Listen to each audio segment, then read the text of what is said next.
The day everything snapped for me started with a buzz in my pocket and a hollow feeling in my gut. My doorbell cam pinged again. Another package notification, another little hope that maybe this time it had actually stayed on my porch. And when I opened the clip on my phone, there she was, clear as sunrise. Victoria Harlow, self-crowned ruler of Cedar Grove Meadows, gliding up my front steps in her pastel blazer like she was inspecting her own property. She did the same little routine she always did, head turning left, then right, fake casual like she was just checking on safety. Then that quick, practiced bend, her manicured hands scooping up my box, tucking it under her arm, and walking away with that tiny smirk that said, without a word, "What are you going to do about it, really?" By then it wasn't the first time. It was the fourth. My daughter's birthday gifts, my prescription meds, tools I needed for work, all disappearing in this picture-perfect neighborhood that I'd moved to after the divorce, because I thought Cedar Grove Meadows meant fresh paint, quiet streets, and a safe place for my little girl to visit on weekends. Not some HOA kingdom run by a woman who thought her title inside Cedar Grove Meadows HOA put her above the law. I'm Aaron Blake, and when I signed those mortgage papers, I promised myself this place would be a reset. 6 months and I had coffee on the porch, neighbors waving, the retired guy with the tomato plants nodding at me like we'd known each other for years. It all felt like a real estate brochure come to life, until packages started evaporating and delivery error became the lie I repeated to myself just to stay calm. The first time, I blamed the courier. The second time, I blamed bad luck. By the third, my patience and my bank account both hurt. So I swallowed my pride, bought a cheap doorbell camera, screwed it to my front door, and told myself I was just being cautious. But when I saw Victoria Harlow on that screen, taking what wasn't hers like it was a scheduled chore, something old and heavy inside me cracked. I took the footage to my across-the-street neighbor, Mark Ellison, the ex-cop who traded graveyard shifts for a vegetable garden and a bad knee. He watched the clip with that quiet, measured stare cops never lose, then sighed and said, "Yeah, that's her all right. But are you sure you want to poke that bear?" Aaron, Victoria runs Cedar Grove Meadows HOA. She writes the rules, and I told him, "I don't want a war, I just want my stuff." Even though a small part of me already knew it would never stay that simple. We knocked on Mrs. Alvarez's door next, the tiny 90-something woman in the fading cardigan and lavender yard. She told me, voice shaking, that a gift for her grandson had vanished from her porch too. And when she'd messaged Victoria about it, she'd just gotten a polished response about keeping the neighborhood safe and filing a report. Like losing a child's birthday present was a clerical error, not a violation. I did what you're supposed to do. I called the non-emergency police line, brought my phone, filed a report, listened while the officer explained that yes, the video was concerning, but without recovered property, without clear proof of intent, this was probably a civil matter. And if I could gather more victims, maybe they'd reopen something. I walked out of that station carrying a stamped form that felt lighter than the anger sitting in my chest. Meanwhile, Victoria Harlow kept sitting at the head of the table in the clubhouse, running Cedar Grove Meadows HOA meetings like a miniature senate, smiling for the room, while the same woman walked off porches with other people's things. And the same week I sent the footage to the cop, I found a bright notice taped to my front door, violation. Mailbox finish non-compliant. 2 days later another one, lawn height slightly over the limit. Then trash bin visible after pickup, each notice stamped with Victoria's looping signature, subtle as a slap. On the neighborhood Facebook group, whispers started, blurry screenshots of a woman in a pastel blazer leaving a porch, people asking if anyone else had missing packages, but no one dared type her name. Not when Cedar Grove Meadows HOA could ruin your patio dreams, your fence plans, your peace. Fear had become her favorite tool, and you could feel it in every nervous emoji and half-deleted comment.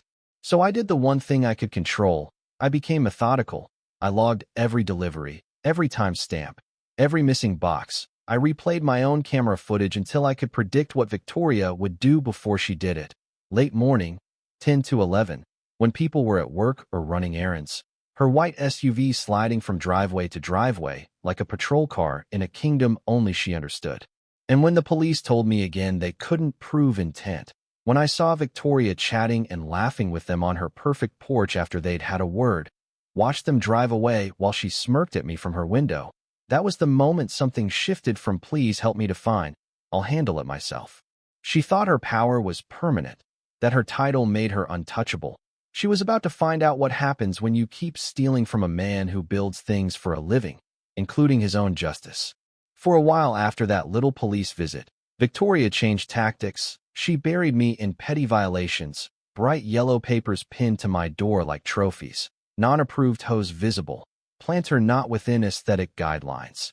Each one a reminder that she considered me a problem to be managed, not a resident with rights. And when I confronted her at the next Cedar Grove Meadows HOA meeting, under those buzzing fluorescent lights and fake marble floors, she smiled for the room, called me misinformed, and claimed she'd only ever collected misdelivered packages for safety.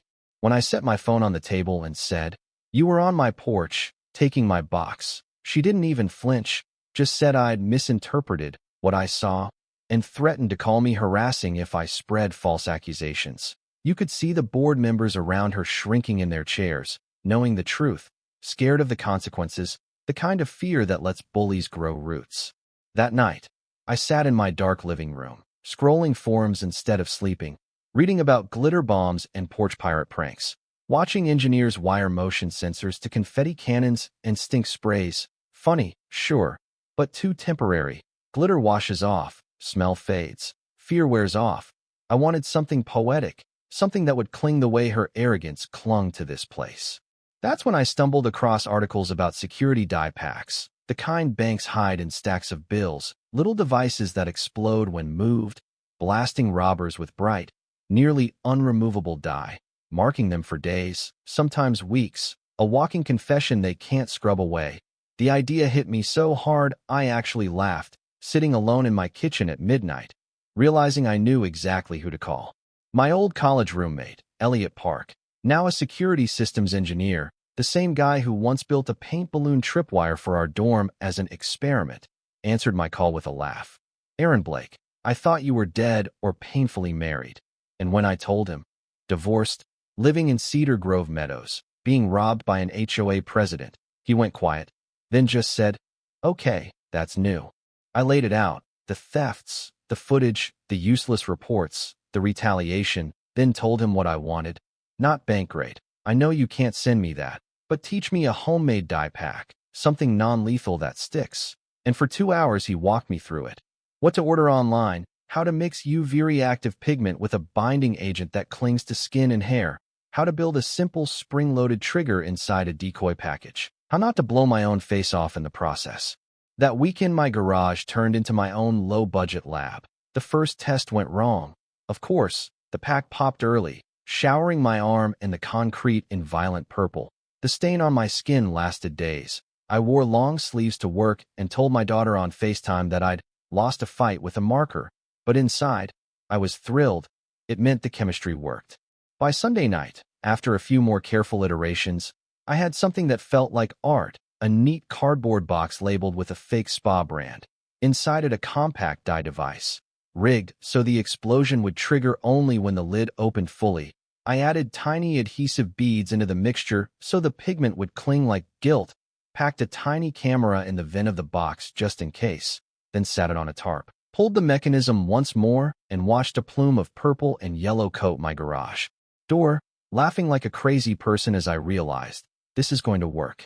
I didn't rush it. I studied Victoria's schedule, the community safety walks she bragged about in the Cedar Grove Meadows HOA newsletter, the way her white SUV left her driveway at 10:42 a.m. on Tuesdays like clockwork, phone glued to her ear, pretending every stroll was official business. I ordered a run of harmless decoy items first, let her steal some boring boxes so her confidence came back. The predator needed to trust the pattern before I changed it. On the chosen Thursday, my heart was beating hard but steady. I placed the finished decoy box on my porch, label facing the street, luxury bath set, fragile. Exactly the kind of thing Victoria would convince herself she was protecting by taking. Then I sat by the window with my coffee and my camera feeds open, watching the quiet, beautiful lie that is Cedar Grove Meadows on a sunny morning. Right on schedule, Victoria's SUV slid into frame, gleaming like she'd just polished it for a photo shoot. She parked a couple houses away, stepped out in her pastel blazer and sunglasses, did the same little fake casual scan, and walked straight up to my door. She didn't hesitate. She didn't knock. She didn't ring. She just smiled that smug little smile, lifted the package, tucked it under her arm, and strolled away, like she was collecting tribute. I didn't know if she'd open it in her kitchen, in her living room, maybe in her car. I only knew the delay was enough to get it out of frame, to make what happened fully hers. 20 minutes later, my phone buzzed, a message from Mark Ellison across the street. Dude, she's purple, followed by a photo that nearly made me drop my mug. There stood Victoria Harlow, Empress of Cedar Grove Meadows HOA. On her front lawn, absolutely drenched in violent violet and streaks of yellow, her blazer ruined, her hands and throat glowing, hair tinted like a broken highlighter, she was screaming into her phone, neighbors peeking through blinds, kids staring wide-eyed from behind fences, and the harder she scrubbed at her skin with tissues, the worse it smeared. I watched from my porch camera as she slapped purple handprints on her pristine SUV door, jumped in, and tore out of the subdivision like a villain fleeing her own crime scene. And for the first time since I'd moved there, I didn't feel small or helpless or non-compliant. I felt even. The fallout hit Cedar Grove Meadows faster than any HOA memo ever had. By that evening, the neighborhood group chat was full of blurry photos of Victoria, glowing like a neon caution sign. The captions ranged from savage to poetic, and while she tried to frame it as being attacked with a dangerous package, people started replying with the question everyone had been afraid to ask out loud. Why were you opening your neighbor's box in the first place? I didn't post my footage, not yet. I backed it up, labeled it, tucked it away, and when Victoria's lawyer husband, Greg Harlow, sent some stern-faced attorney to my door with a folder accusing me of assault with a hazardous chemical, I just smiled, took the papers, and emailed the police every second of video, with receipts and a neat explanation that the device was a property defense deterrent, non-lethal, triggered only by theft. This time, when two officers came back, they watched the clip of Victoria walking up, taking, leaving, over and over, then glanced at each other and said what I'd been waiting months to hear. Looks pretty self-inflicted to us. They went back to her house, talked on her porch while she gestured wildly in long sleeves and makeup that couldn't hide the stain, and whatever story she spun, it clearly didn't land the way she wanted. But the real trial didn't start in a courtroom. It started in the clubhouse, at an emergency Cedar Grove Meadows HOA meeting that drew more residents than any barbecue ever had. The room buzzed with people who'd been quietly collecting their own stories, some shaking, some angry, some almost giddy with the chance to finally talk. Victoria walked in late, scarf up to her chin, sunglasses indoors, trying to hold on to that old aura of control, but the purple still shadowed her skin.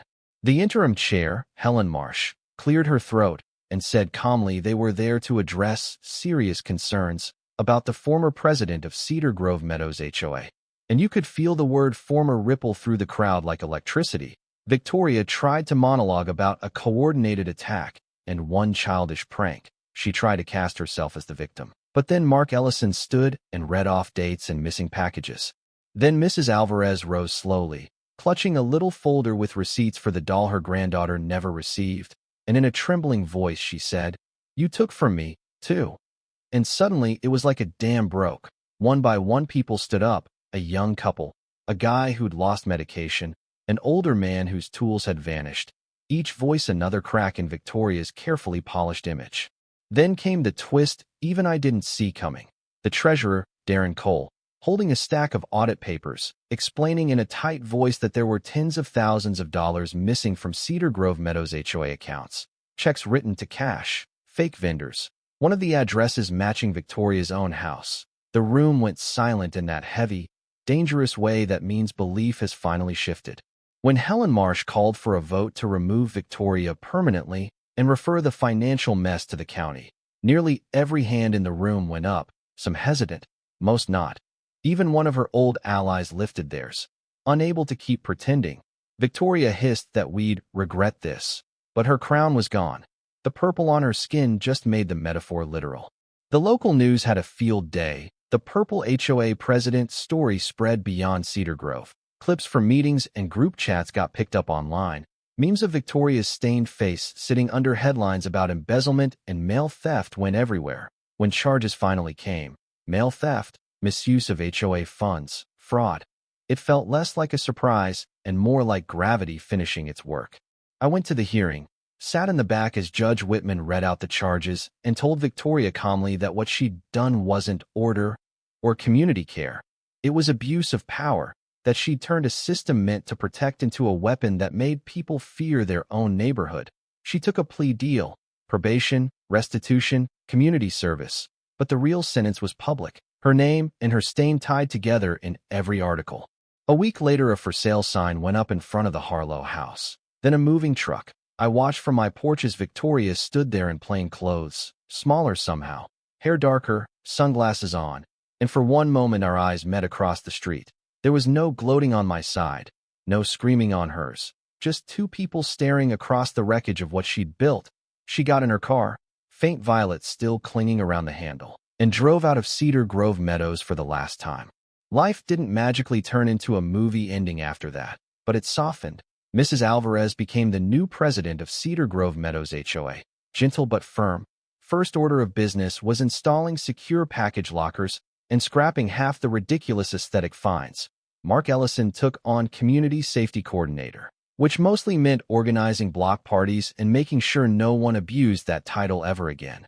People started talking at mailboxes instead of whispering. Kids rode bikes, without parents scanning for inspectors. One afternoon, months later, I found a plain envelope in my mailbox, no return address. Inside was a short note in neat cursive. You were right. Some stains don't fade, but some people do learn. VH. I read it twice, folded it once, and slid it into the same drawer where I keep my old camera footage, not as a trophy, but as a reminder of how far things had gone before anyone said enough out loud. These days, I sit on my porch, watch delivery drivers drop off boxes and drive away smiling. No missing packages, no yellow notices, no pastel blazer prowling the cul-de-sac. My daughter comes over on weekends.